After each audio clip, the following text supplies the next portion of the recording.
Ayo, segera download Quran Tadabbur, tafsir dalam genggaman Anda.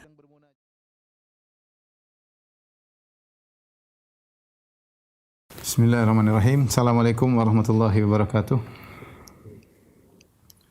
Alhamdulillahi ala ihsanih wa syukru lahu ala taufiqihi wa amtinanih wa asyhadu an la ilaha illallah wahdahu la syarika lahu ta'ziman li sya'ni wa asyhadu anna Muhammadan abduhu wa rasuluhu da'ila ridwani. Allahumma salli alaihi wa ala alihi wa ashabi wa ikhwani. Para pemirsa, para ikhwan dan akhwat jamaah Masjid Tarbiyah yang dirahmati oleh Allah Subhanahu wa taala, kita melanjutkan bahasan makanan setiap pekan yaitu tentang sirah nabawiyah. Dan kita masih dalam perang Uhud, bagaimana hebatnya para sahabat dalam menjalani peperangan dengan semangat yang membara. Mereka pun berperang, berjihad dengan luar biasa. Di antara tokoh-tokoh yang hebat dalam perang Uhud adalah Rafi' bin Khadij, ya. Ya, kita sudah sampaikan bahwasanya Rafi' bin Khadij beliau sebenarnya tidak cukup umur, tapi beliau adalah orang hebat dalam peperangan, ya. Dan dalam peperangan ternyata beliau terkena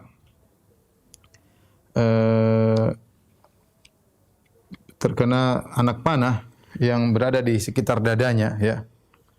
Kemudian dia pun datang kepada Nabi sallallahu alaihi wasallam sementara anak panah masih tertancap di dadanya. Maka dia berkata, "Ya Rasulullah, inza as-sahm." Ya Rasulullah, cabutlah panah dariku.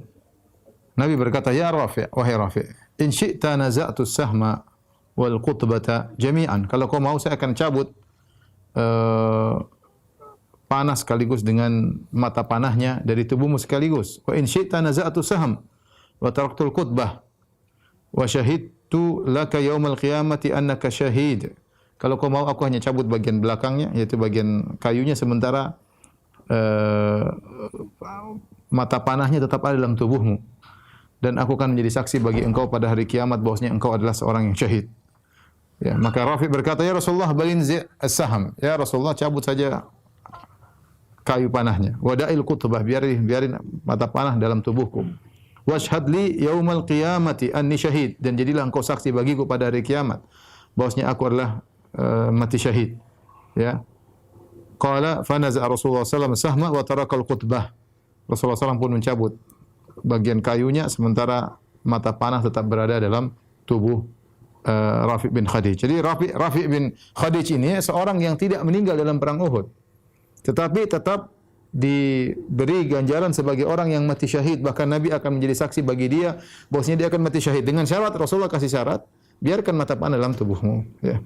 Dan subhanallah, setelah itu Rafi' bin Khadij hidup normal sebagaimana biasa, tidak merasakan sakit atau tidak kemudian terkapar di rumahnya atau mengalami penyakit yang besar, sampai akhirnya lukanya pun kembali meradang dan akhirnya dia pun meninggal di zaman kekhilafahan Muawiyah bin Abi Sufyan. Ya, ini contoh seorang yang mati syahid tetapi tidak mati dalam medan pertempuran, adalah Rafi' bin Khadij, karena masih ada sisa anak panah atau mata panah yang terdapat dalam dadanya. Dan ini di antara mukjizat yang dari Rasulullah sallallahu alaihi wasallam, bagaimana mata panah dalam tubuh dan ternyata tidak mengapa sampai saatnya Allah mencabut nyawanya. Dan jauh setelah itu, ya, di zaman Muawiyah, ya, setelah Abu Bakar, setelah Umar, setelah Utsman, setelah Ali, setelah Hasan, baru kemudian Muawiyah radhiyallahu taala anhu. Kemudian di antara orang yang hebat dalam perang Uhud adalah Talha bin Ubaidillah. Talha bin Ubaidillah berperang dengan luar biasa, ya. Dan dia melindungi Rasulullah SAW dengan dirinya. Akan datang nanti insyaallah penjelasannya bagaimana dia menangkis anak panah yang datang menyerang Nabi dengan tangannya, ya, sampai tangannya pun tidak bisa digerakkan lagi, ya. Insyaallah akan datang pembahasannya. Al-Imam Tirmidzi meriwayatkan dalam Sunan Tirmidzi dari Musa dan Isa bin Talha, ya, yaitu anak Talha bin Ubaidillah. Kedua anaknya menceritakan bahwasanya para sahabat Rasulullah SAW pernah berkata kepada seorang Arab Badui yang jahil, "Salhu, tanya kepada Rasulullah SAW, amman qadha nahbahu." Siapakah orang yang disebut oleh Allah Subhanahu wa taala dengan faminhum man qadha nahbahu, ya. Itu firman Allah dalam surat Al-Ahzab, kata Allah, "Minal mu'minina rijalun shadaqu ma ahadullah alaih. Faminhum man qada nahbahu wa minhum man yantazir wa ma badalu tabdila.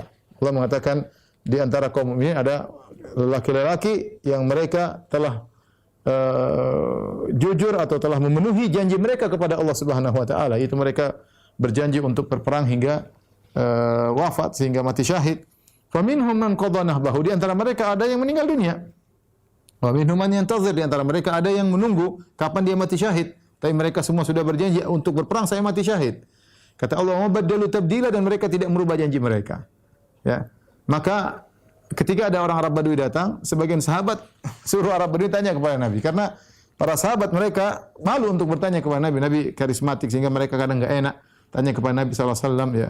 Sebenarnya dalam hadis Al-Bara' bin Azib dia berkata, terkadang saya punya pertanyaan 1 tahun saya tahan. Ya, untuk karena segan bertanya kepada Nabi sallallahu alaihi wasallam.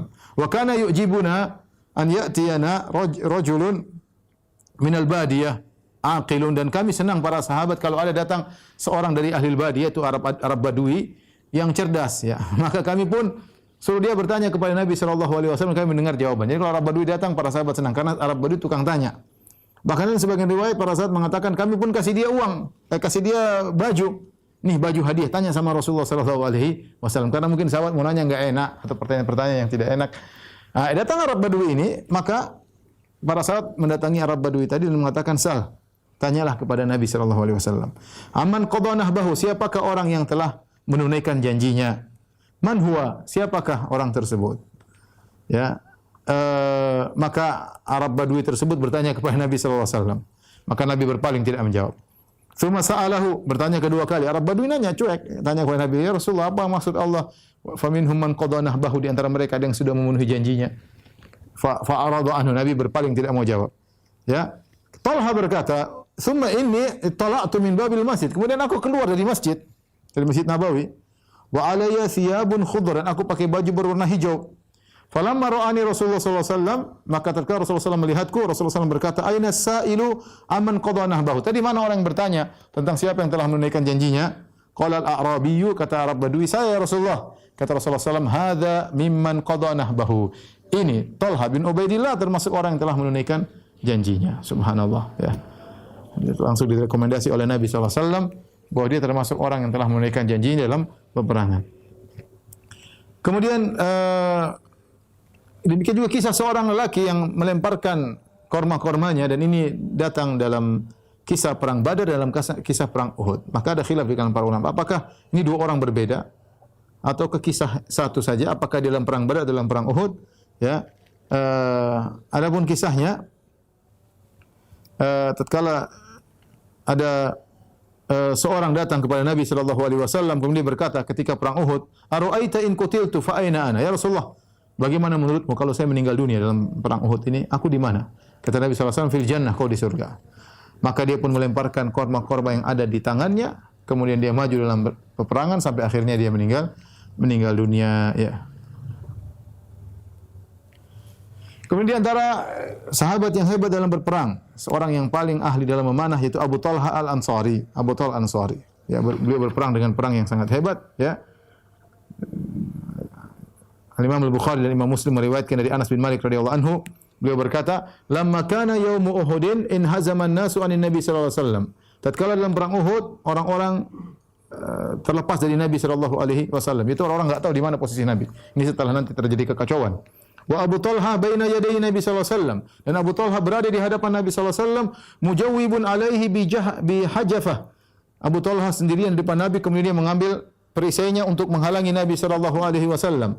Wa kana Abu Talha rajulan ramiyan syadidan naza' kasara yawma idzin qausaini aw thalathan. Dan Abu Talha adalah seorang yang sangat, kalau sudah memanah dia tarikannya sangat keras, sampai dalam perang Uhud dia mematahkan 2 atau 3 busur. Busurnya patah saking tarikannya keras luar biasa Abu Talha radhiyallahu taala anhu.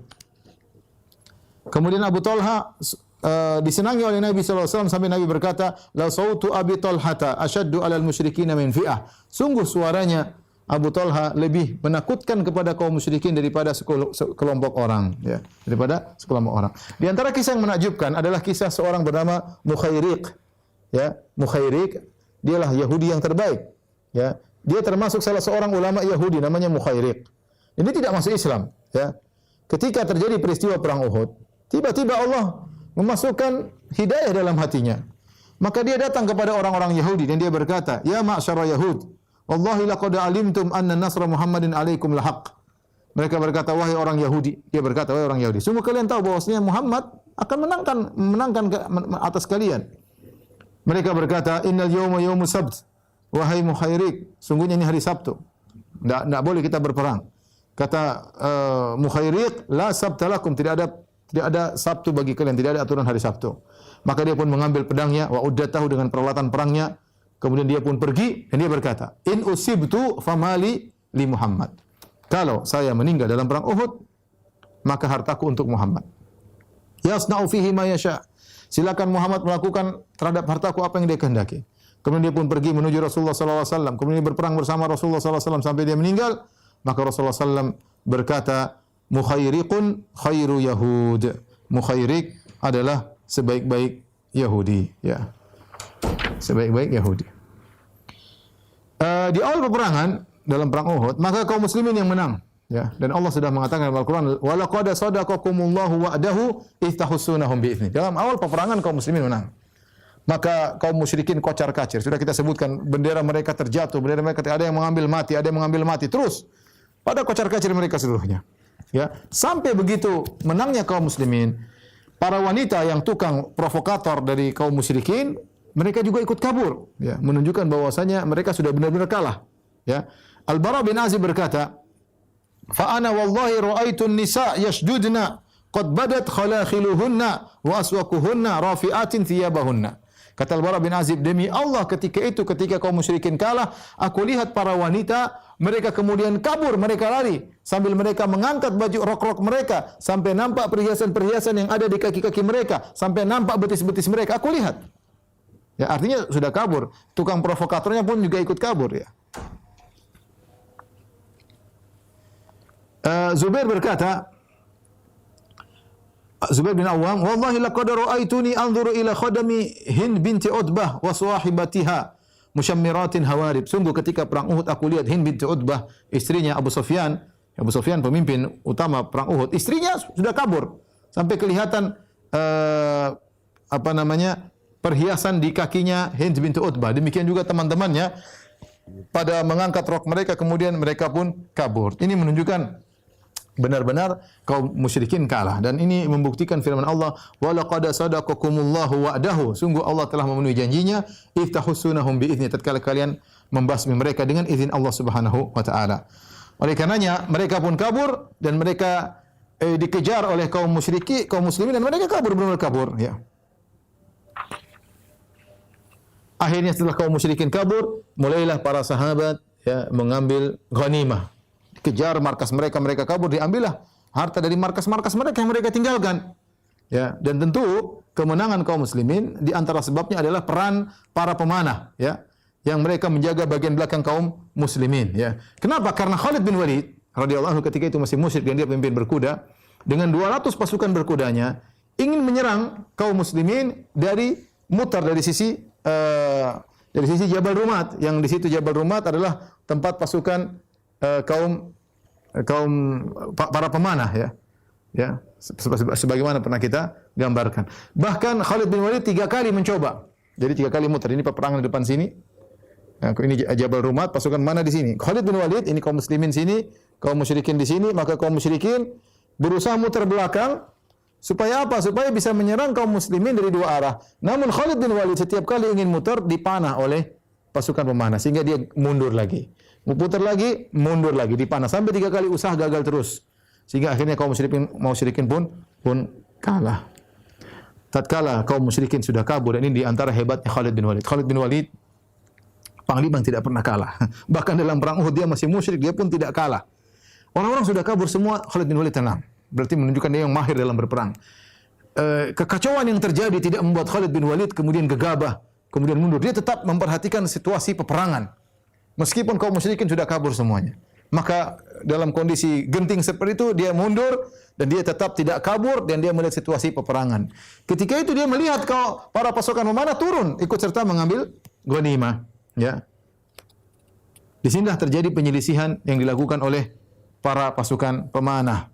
Ketika kaum muslimin yang di bawah mulai mengumpulkan ghanimah, dari kampnya kaum musyrikin kemudian dikumpulkan, maka dilihat oleh para pemanah dari atas. Kemudian mereka berkata, "Al-ghanimah, al-ghanimah, ay kaum al-ghanimah, ayo kita turun ngambil ghanimah. Zahara ashabukum fama tantazirun."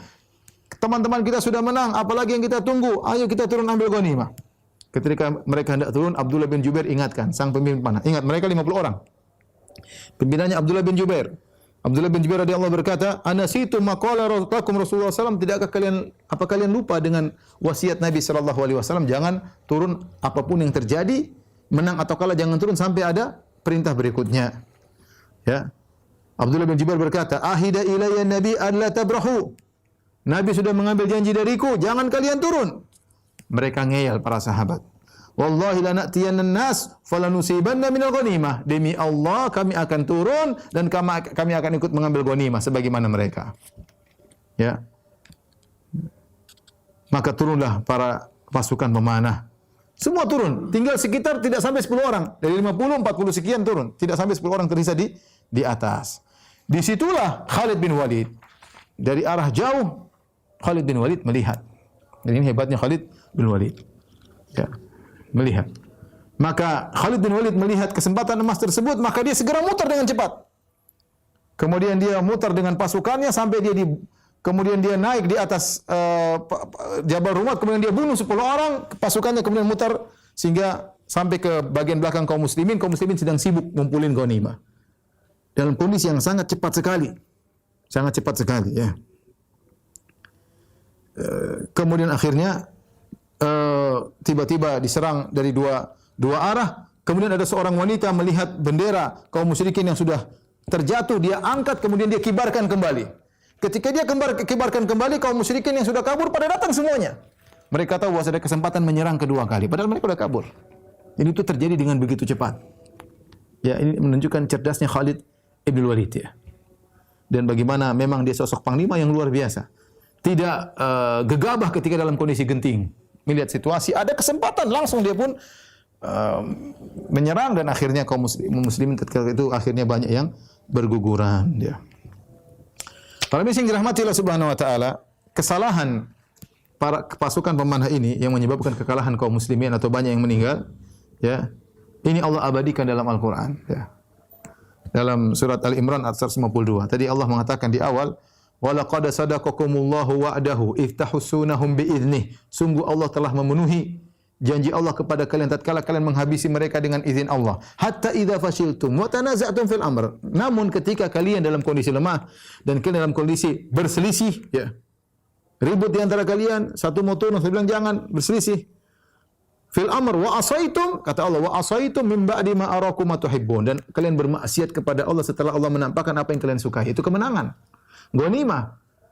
Tapi kalian bermaksiat. Kata Allah, minkum may yuridud dunya. Di antara kalian ada yang menghendaki dunia.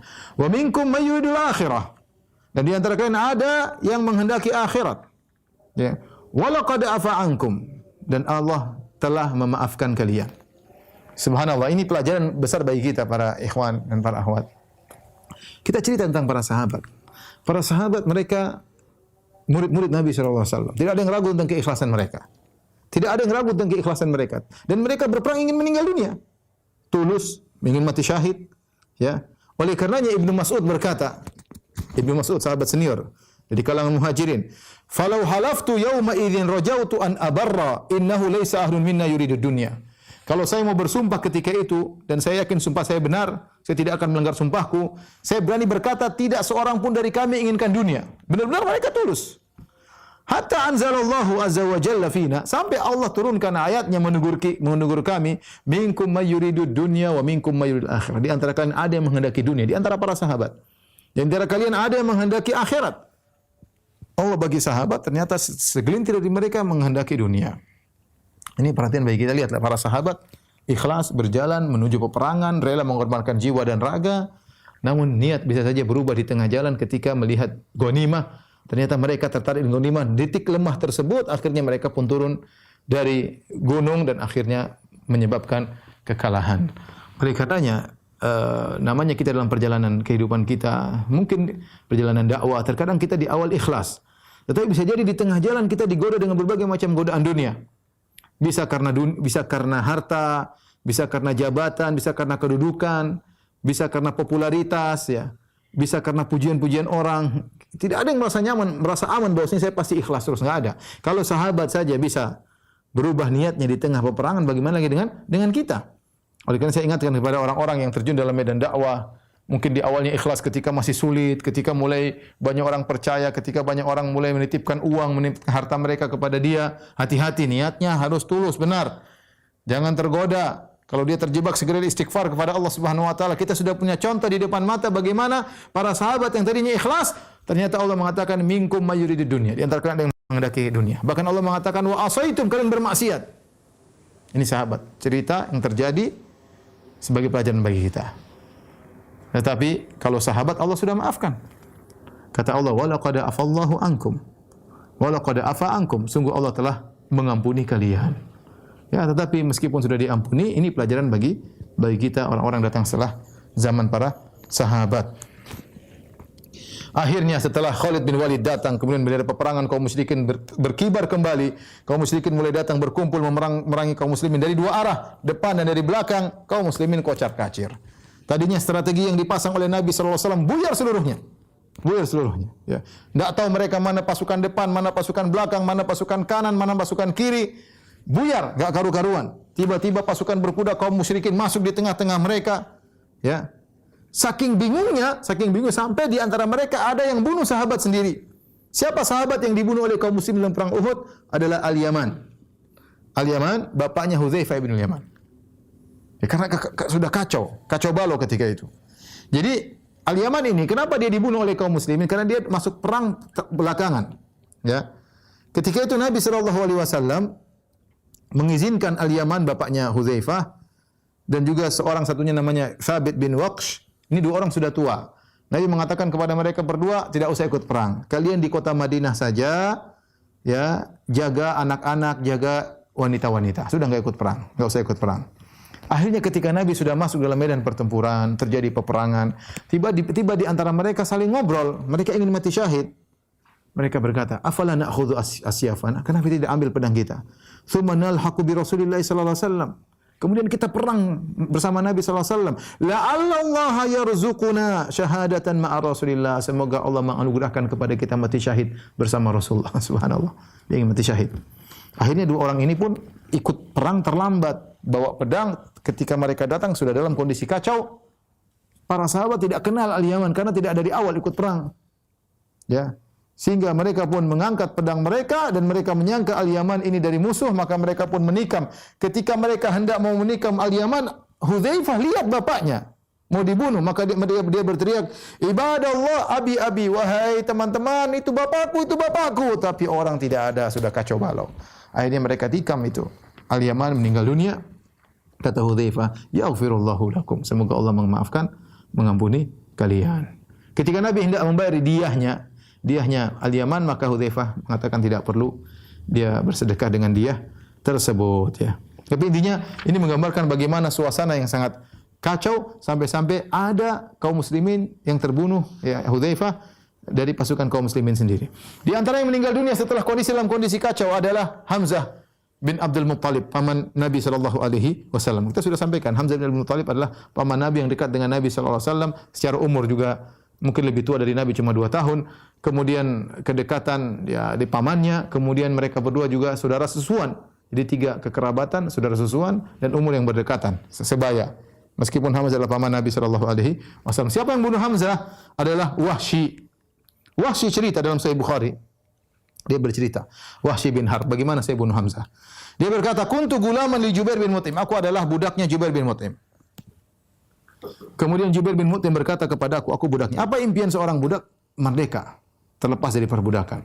Maka Jubair bin Mut'im sahabat, ya. Nanti dia masuk Islam, tapi ketika itu dia masih musyrik. Dia berkata, "Wahai Wahsy, sungguhnya Hamzah itu pamannya Nabi, dia telah membunuh pamanku Tu'aimah bin Adi. Aku punya paman Tu'aimah bin Adi terbunuh dalam perang Badar, yang bunuh si Hamzah.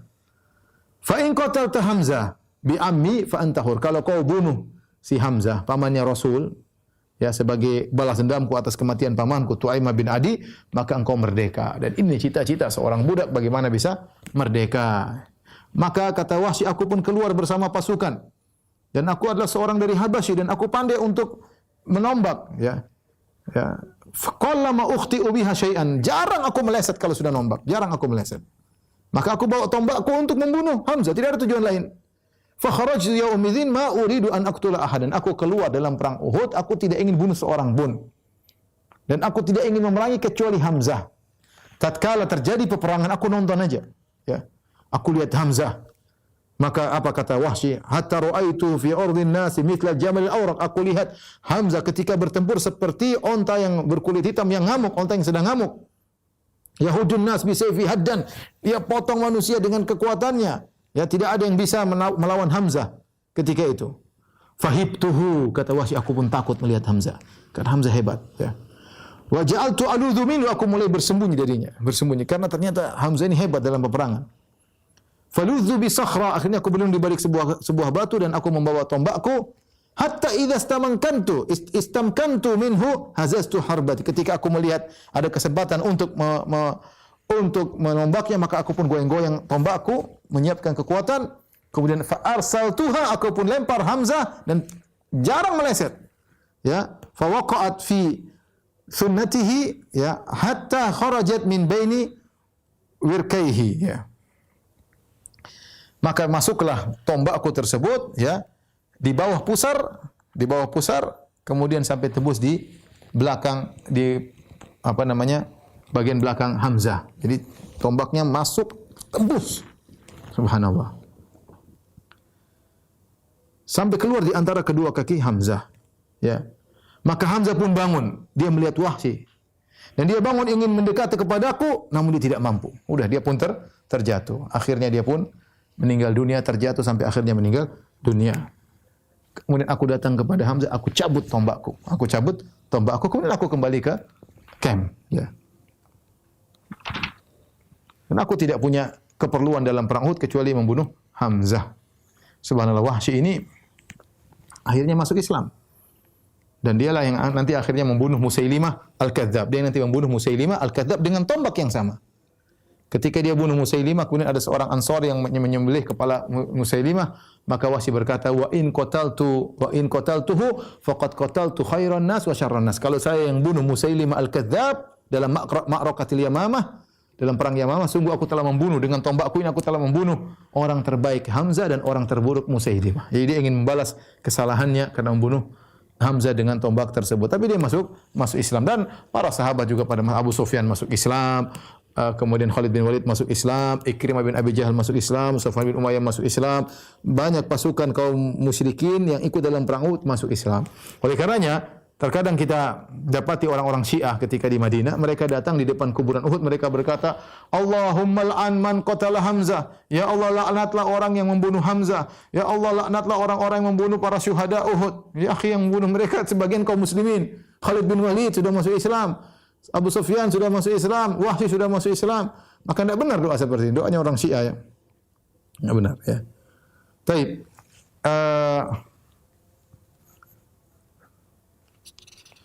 Kemudian di antara yang meninggal dunia adalah Mus'ab bin Umair. Mus'ab bin Umair radhiyallahu anhu adalah seorang yang memiliki jasa sangat besar. Dialah yang dikirim oleh Nabi sallallahu alaihi wasallam untuk berdakwah di kota Madinah.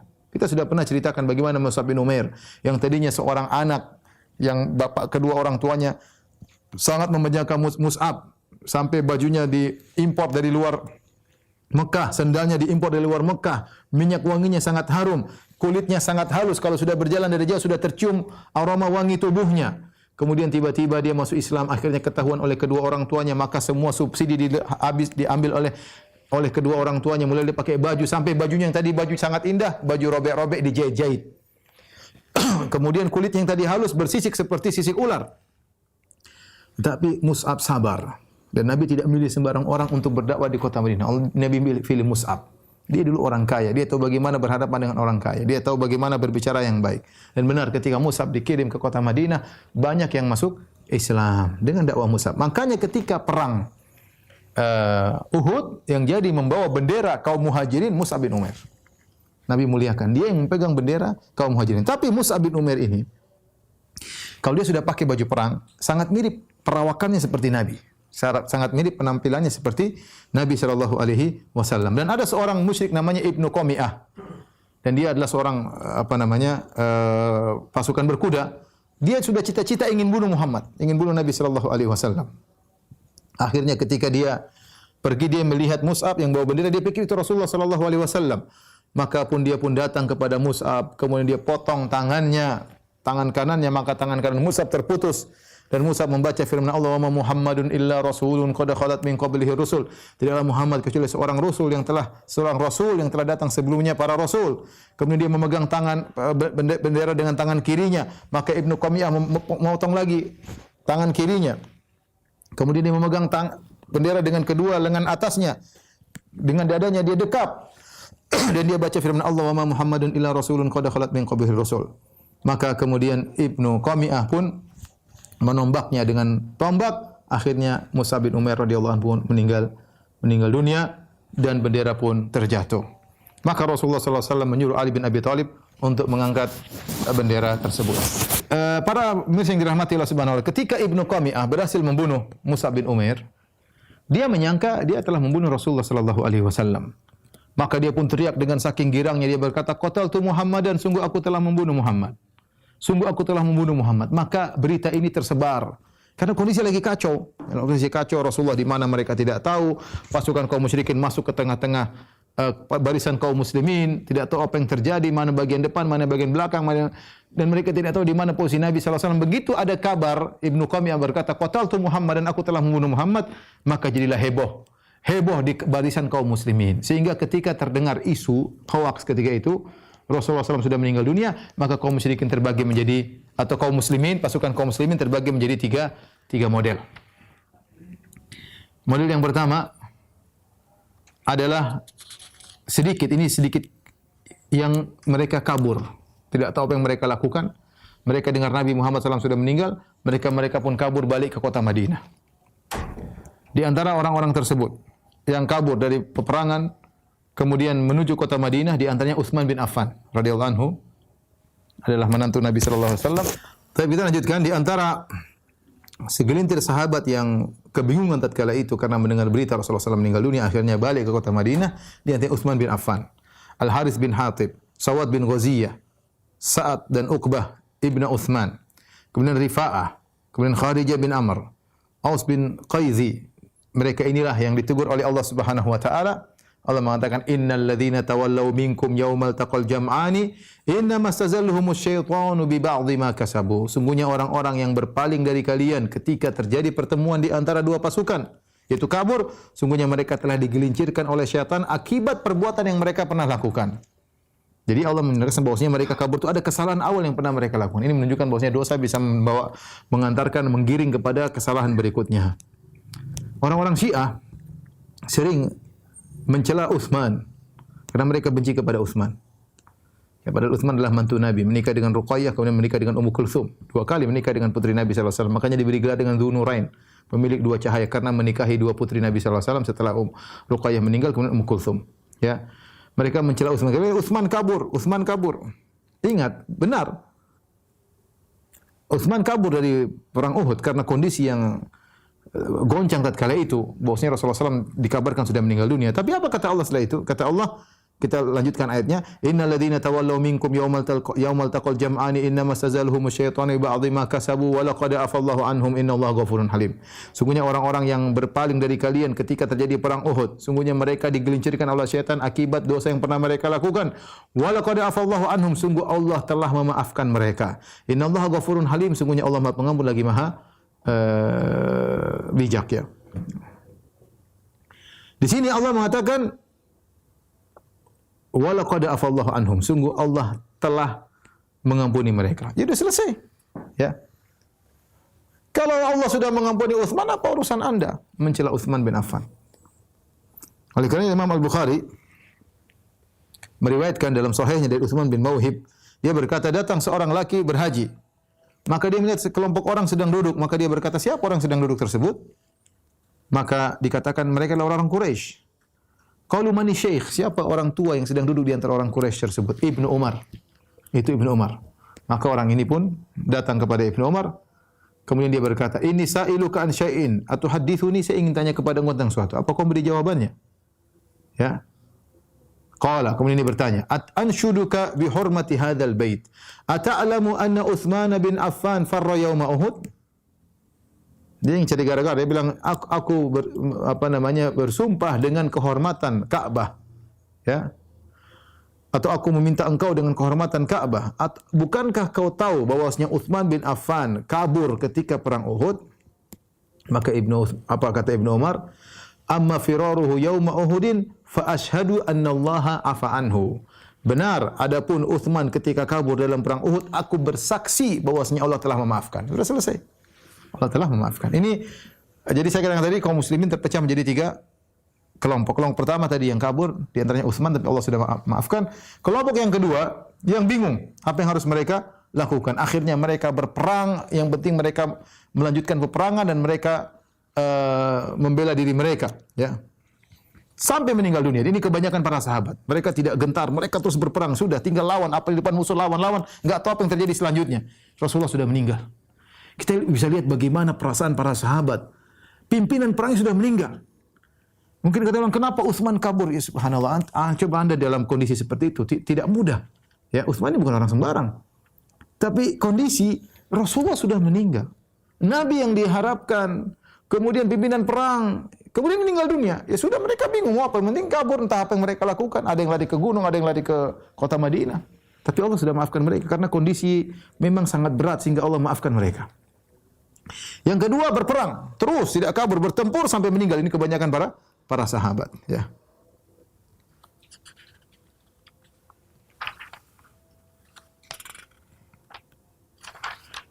Dan adapun kelompok yang ketiga yang ada di sekitar Nabi. Mereka tahu Nabi masih hidup dan mereka membela Nabi sallallahu alaihi wasallam, ya. Baik, di antara kelompok yang berperang sampai meninggal dunia adalah Anas ibn Nadhr. Anas bin Nadhr pamannya Anas bin Malik. Anas bin Malik. Ya, karena Anas bin Malik ibn Nadhr, pamannya Anas bin Nadhr. Ya. Ketika itu, ya, dia termasuk para sahabat yang termakan dengan hoax tadi, isu bahwasanya Nabi SAW sudah meninggal dunia. Kemudian banyak sahabat yang akhirnya melepaskan pedang mereka, mereka duduk, mereka bingung apa yang mereka lakukan. Dan dia menyangka Nabi sudah meninggal juga. Mereka semua sudah menyangka Nabi sudah meninggal, sebagian sahabat bingung, melemparkan pedang mereka, duduk, enggak tahu apa yang harus mereka lakukan. Maka Anas bin Nadhr pun datang kepada mereka. Anas berkata, "Ma yujlisukum? Apa yang buat kalian duduk di sini? Kenapa tidak berperang?" Kata mereka, "Qutila Rasulullah." Bagaimana mau perang? Rasulullah sudah meninggal dunia. Apa kata Anas bin Nadhr? "Famadza tasna'un bil hayati ba'dahu?" Kalau Nabi sudah meninggal, ngapain kita hidup? Perang.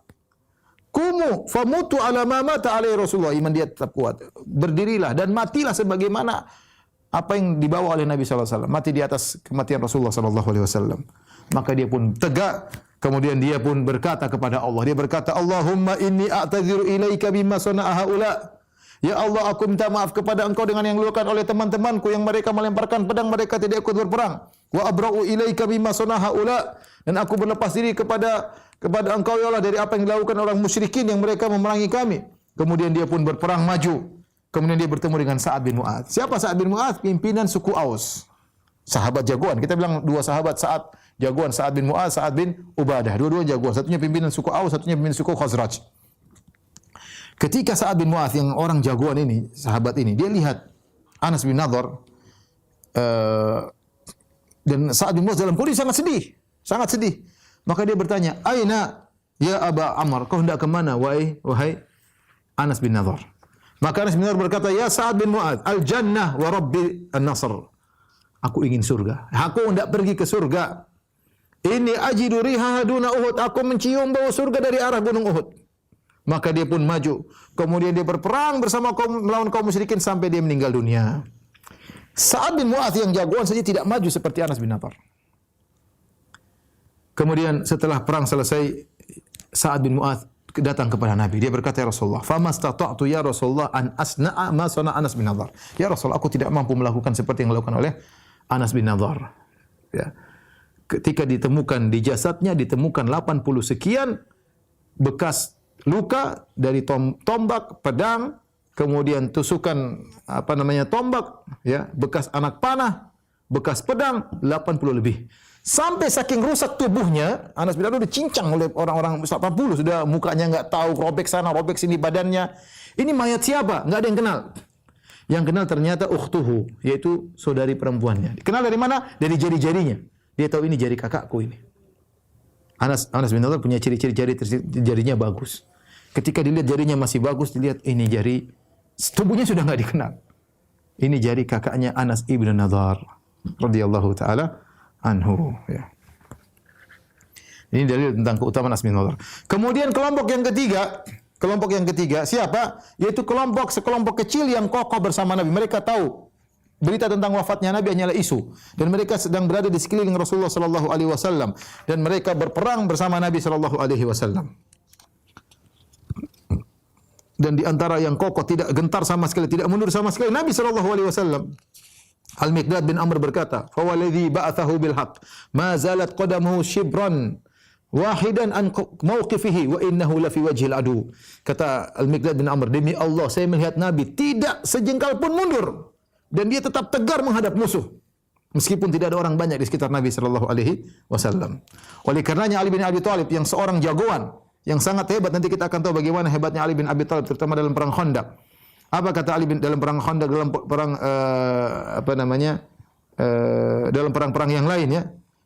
Apa kata dalam perang Khaybar? Kata Ali bin Abi Thalib, "Kunna idza marra al-ba'su wa laqiyal qaumul qauma ittaqaina bi Rasulillah sallallahu alaihi wasallam, fama yakunu minna ahadun adna ila al-qaum minhu." Kami kalau sudah perang, sudah membara, ya, dan musuh sudah bercampur baur, musuh dengan kaum muslimin sudah bercampur baur, kami berlindung di belakang Rasulullah sallallahu alaihi wasallam. Tidak ada seorang pun yang paling dekat dengan musuh daripada Nabi sallallahu alaihi wasallam. Ketika kaum muslimin pasukan sudah kebuka, ya, kemudian Rasulullah berteriak, "Ilayya ibadallah." Kemarilah wahai hamba-hamba Allah, "Ilayya ibadallah, ana Rasulullah." Kemarilah wahai hamba-hamba Allah, aku Rasulullah. Orang-orang musyrikin juga menyangka Nabi sudah mati. Mereka tahu suara Rasulullah SAW. Fakarru alaihi, maka mereka pun fokus menyerang Nabi SAW. Mereka pun merubah arah peperangan mereka menuju Rasulullah SAW. Ketika itu yang bersama Nabi cuma 12 orang dari kaum Ansar. 12 orang dari kaum Ansar.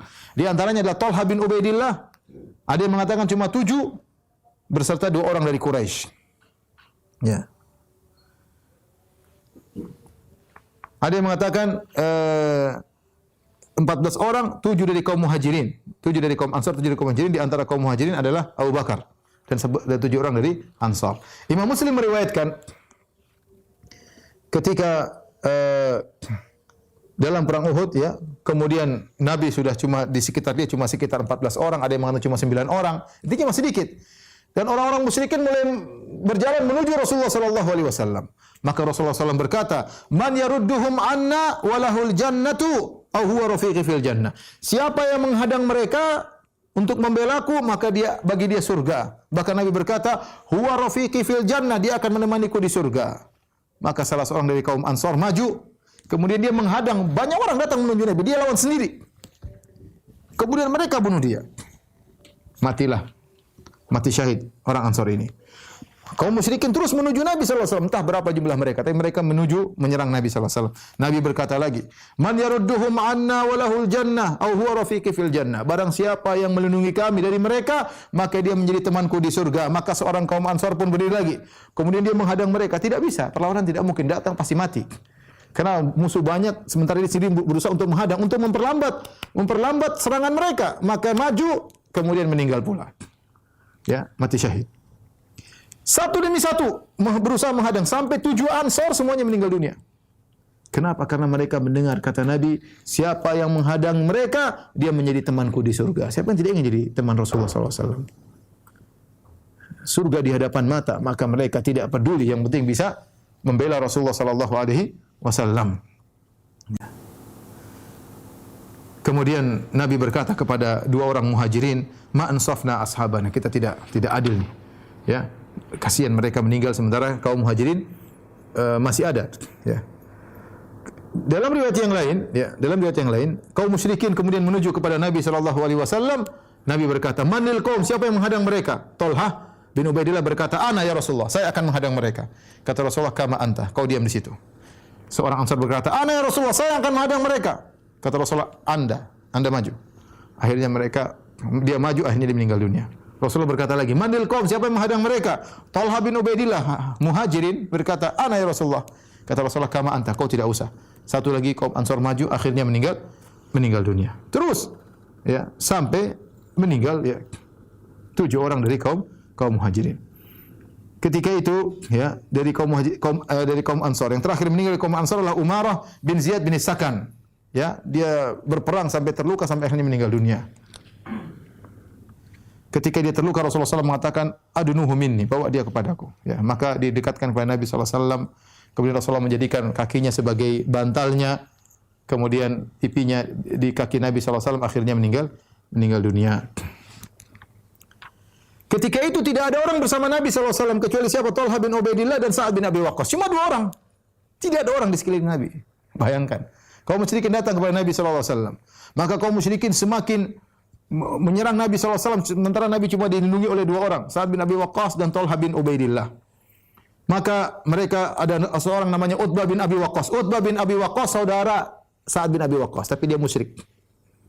Maka dia pun mengambil batu, kemudian dia melempar Nabi SAW. Maka batu tersebut mengenai bibir Nabi SAW. Maka terkenalah bibir Nabi bagian bawah, maka terluka dengan lemparan batu dari Utbah bin Abi Waqqas. Dan Sa'ad bin Abi Waqqas melihat perbuatan saudara tersebut di hadapan matanya. Wa kasara rubaiyatahul yumna, kemudian batu tersebut menjadikan giginya patah di bagian kanan. Kemudian baju helm perang Nabi SAW pun pecah ya di atas di kepalanya ya.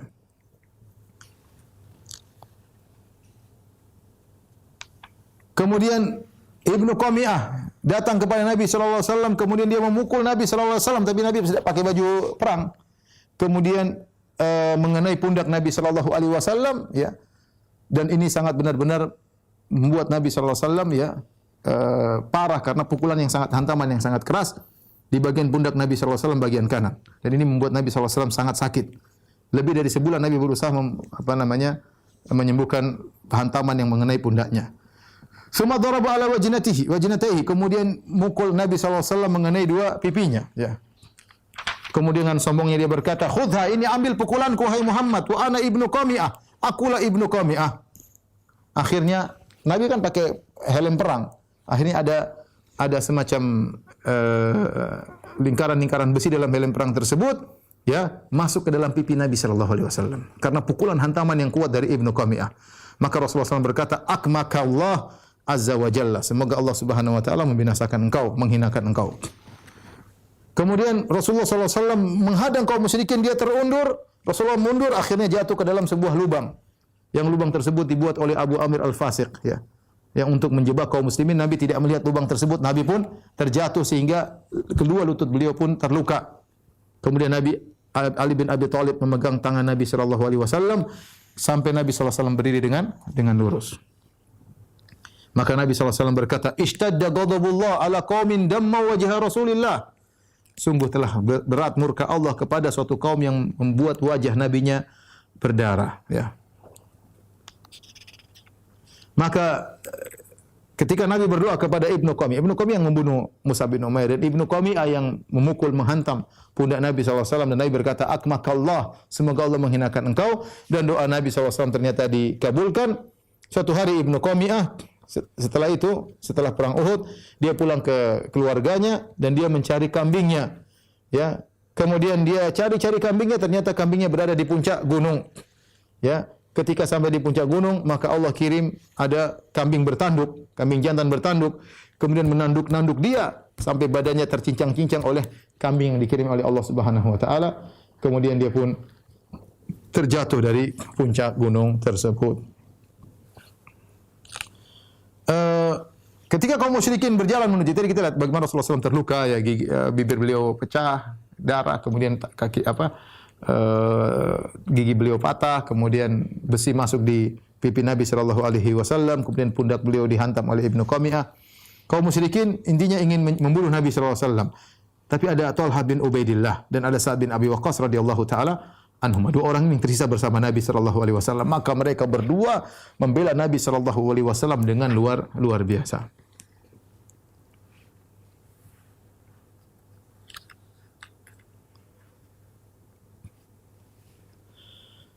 Ketika Nabi SAW berkata, ketika 7 orang kaum Ansar sudah meninggal dunia membela Nabi, Nabi berkata, "Manil kaum, siapa yang ingin lawan mereka?" Kata Talha, "Saya Rasulullah." Maka Talha pun melawan mereka ya seperti mewakili 11 orang ya.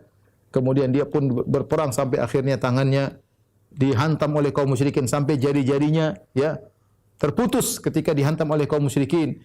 Talha berkata his ya, menunjukkan rasa kalimat atau kata yang digunakan karena kaget tangan jari-jarinya terpotong.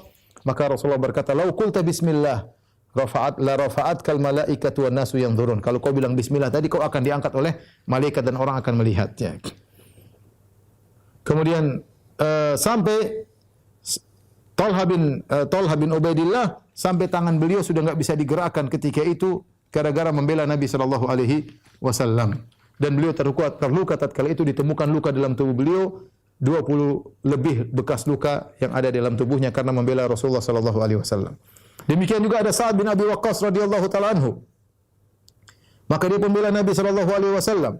Maka Rasulullah sallam pun menyuruh ya Sa'ad bin Abi Waqqas untuk memanah mereka dan Rasulullah sallam menyediakan ya anak-anak panah kemudian diberikan kepada Sa'ad. Kata Nabi, "Irmi fidaka abi wa ummi." Ayo Sa'ad, panah mereka, panah mereka. Dalam kondisi demikian, ya, tidak mungkin 2 orang ini berhadapan dengan musuh yang begitu banyak. Maka disebutkan Allah Subhanahu wa taala mengirim malaikat untuk menjaga Nabi sallallahu alaihi wasallam ya. Tidak melawan mereka tapi menjaga, tidak ada senjata yang sampai kepada Nabi sallallahu alaihi wasallam. Dan Nabi terus berteriak, "Ilayya ibadallah, ilayya ibadallah." Kemarilah wahai hamba-hamba Allah. Sampai akhirnya sebagian sahabat datang menuju Nabi sallallahu alaihi wasallam. Maka berkumpullah 14 orang yang lain ya. 7 dari kaum Muhajirin, 7 dari kaum Ansar. Di antara kaum Muhajirin adalah Abu Bakar As-Siddiq, Umar bin Khattab, Ali bin Abi Thalib, Abu Ubaidah bin Jarrah, Abdurrahman bin Auf, Abu Talha Al-Ansari, Al-Harits bin Simmah. Ya. Kemudian Malik bin Sinan, bapaknya Abu Sa'id Al-Khudri, Abu Dujana. Mereka berkumpul sekitar Nabi sallallahu alaihi wasallam. Dan musuh terus menuju Nabi sallallahu alaihi wasallam. Di antara sahabat yang luar biasa membela Nabi adalah Abu Dujana radhiyallahu taala anhu. Ketika orang-orang kaum musyrikin mengarahkan panah mereka kepada kepada Nabi sallallahu alaihi wasallam, maka Abu Dujana datang mendekati Nabi sallallahu alaihi wasallam, kemudian dia membalikkan badannya untuk membentengi Nabi sallallahu alaihi wasallam, maka akhirnya banyak anak panah mengenai tubuhnya. Tubuhnya penuh dengan anak panah dan dia tidak bergerak karena di depan dia Nabi sallallahu alaihi wasallam, dia tidak peduli dengan apa yang menimpa dirinya. Demikian juga Abu Talha, tadi sudah kita sampaikan ketika panah-panah terarah menuju Nabi sallallahu alaihi wasallam, maka Abu Talha pun datang membawa perisainya, kemudian dia pun melindungi Nabi sallallahu alaihi wasallam dan Nabi memberikan anak panah kepada Abu Talha untuk melepaskan panahan kepada kaum musyrikin. Demikianlah para sahabat ya berusaha membela Nabi sallallahu alaihi wasallam ya. Kemudian juga ternyata masih ada sebagian wanita yang ikut berperang dalam perang Uhud dari kalangan kaum muslimin, di antaranya Ummu Umarah Nusaybah bintu Ka'ab Al-Maziniyah radhiyallahu taala anhuma ya. Ummu Umarah juga ikut serta dalam perang Uhud dan dia juga ikut bertempur ya. Sampai bertempur melawan kaum musyrikin sampai dia terluka dengan 12 luka ya, di antaranya dia dihantam oleh Ibnu Qami'ah ya. Dihantam oleh Ibnu Qami'ah sampai terluka, yaitu Ummu Umarah. Adapun wanita-wanita yang lain meskipun tidak ikut bertempur tapi membantu para pasukan yang terluka. Di antara mereka ya adalah Aisyah radhiyallahu taala anha ya. Mereka para wanita mendatangi para sahabat yang terluka, kemudian menyembuhkan luka mereka dan menyediakan air bagi orang-orang yang terluka. Sebagaimana kata Anas bin Malik radhiyallahu anhu, "Wa laqad ra'aitu Aisyah binta Abi Bakar As-Siddiq wa Ummu Sulaim." Aku melihat Aisyah dan Ummu Sulaim, wa innahuma la mushammiratani ya, mereka berdua mengangkat ya rok mereka, kemudian mereka berkhidmat kepada pasukan-pasukan yang terluka tatkala perang Uhud. Baik para pemirsa yang dirahmati Allah Subhanahu wa taala, mungkin sampai di sini dulu kajian kita. Insyaallah kita lanjutkan pekan depan masih dalam perang Uhud ya, belum selesai ya. Insyaallah kita lanjutkan pekan depan. Wallahu taala alam bisawab. Demikian para pemirsa yang dirahmati Allah Subhanahu wa taala, apa yang bisa saya sampaikan pada kesempatan kali ini kurang lebihnya saya mohon maaf. Wabillahi taufiq wal hidayah. Assalamualaikum warahmatullahi wabarakatuh.